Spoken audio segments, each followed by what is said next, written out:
Merci. C'est beaucoup dire la parole, Président. Je pense que ça suffira. Je tâcherai d'être bref.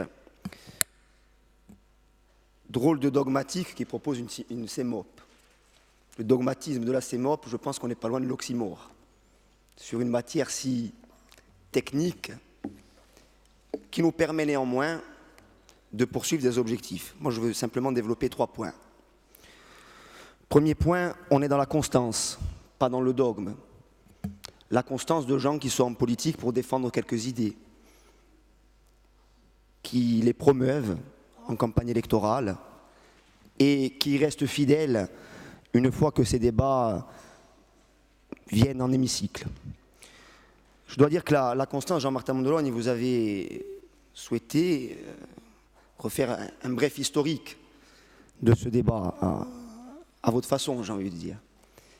Vous avez quand même voté un peu plus en septembre 2016 et relisez la délibération que des études. Je crois que la constance ou l'inconstance, elle vous concerne peut-être davantage que ce que vous dites.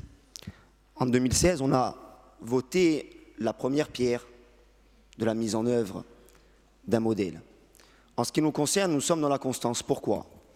Parce qu'avant le vote de septembre, il y a eu le débat de février.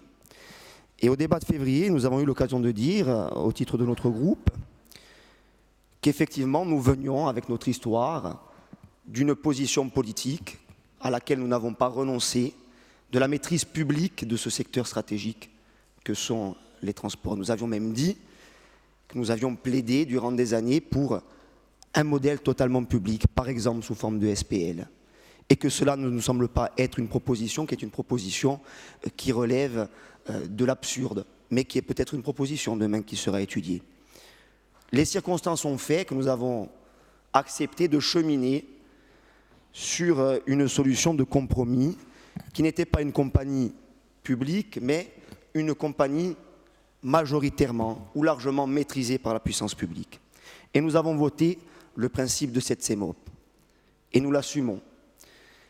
Mais nous votons bien plus volontiers encore le rapport de ce jour parce que je crois que nous franchissons un niveau de la maîtrise publique. Et nous le faisons en cohérence avec ce que nous portons aussi dans d'autres secteurs, en tout cas sous d'autres aspects de la politique des transports. Pourquoi on est pour la maîtrise publique? Mais pas parce qu'on est des dogmatiques, mais simplement parce qu'on pense qu'il s'agit là d'un secteur stratégique pour notre pays, qu'il s'agit là de la gestion d'un bien commun d'une certaine façon, et que la puissance publique ne peut pas s'arrêter à la porte du cahier des charges de la DSP.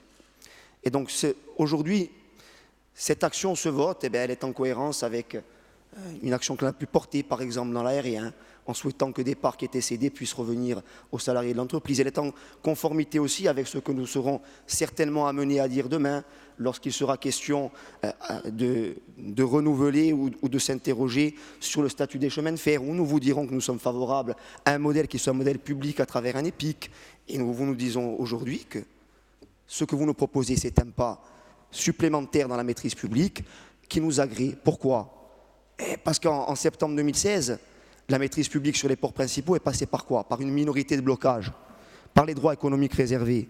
Et qu'aujourd'hui, on passe de cette minorité de blocage à une majorité au sein de la CEMOP, avec une simplification. Donc nous croyons effectivement qu'on chemine dans cette direction-là, et pour notre part, nous l'assumons. Deuxième point, pour aller vite.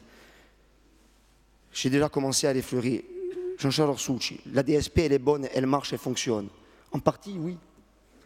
Oui, c'est une bonne DSP parce qu'il y a une bonne définition du périmètre du service public. Oui, c'est une bonne DSP parce qu'il y a une maîtrise des coûts.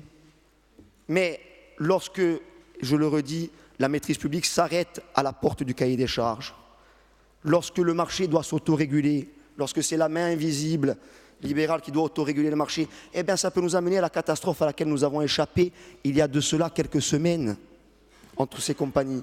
Et nous croyons qu'aujourd'hui, en ayant non seulement le poids de la puissance publique dans la définition du cahier des charges, mais aussi dans l'exploitation, en présidence du conseil d'administration et l'état majoritaire, nous donnons des garanties supplémentaires. Dernier point sur l'intérêt de ce modèle. Oui, c'est un bien commun, oui, c'est un secteur stratégique. Oui, aujourd'hui, il y a une évolution de l'économie corse qui nous inquiète par certains aspects. Oui, nous sommes favorables à ce que des entrepreneurs corses prennent des risques, s'engagent, y compris dans leur pays, prennent des initiatives.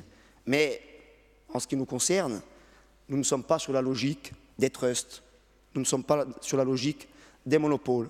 Et nous pensons que le fait que la collectivité de Corse, sur ce secteur qui est un secteur essentiel, Rosa Prosperi le rappelait, qui est en lien aussi avec les transports internes, qui est en lien avec la distribution. Nous pensons que le fait que la collectivité de Corse soit directement dans l'exploitation, c'est aussi la garantie de la promotion d'un modèle économique qui correspond non seulement à ce que nous souhaitons, mais qui correspond à l'intérêt de la Corse et qui participe d'une véritable politique antitrust.